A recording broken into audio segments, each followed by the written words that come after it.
Welcome back to another technical deep dive here in the debug zone.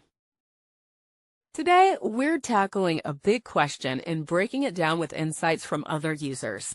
Hopefully, this clears up some misconceptions and helps you get the answer you need.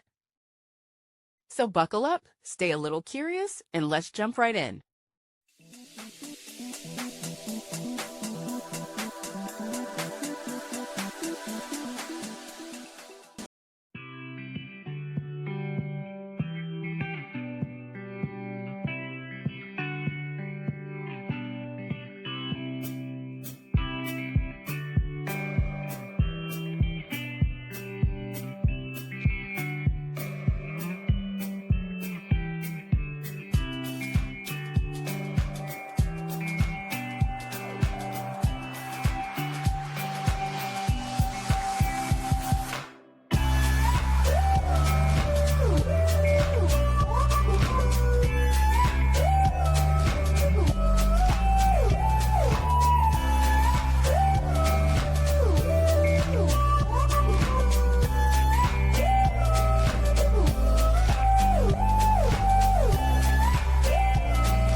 And that's a wrap.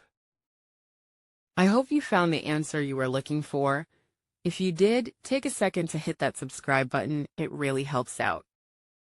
And let me know in the comments which solution worked best for you. See you next time in the debug zone.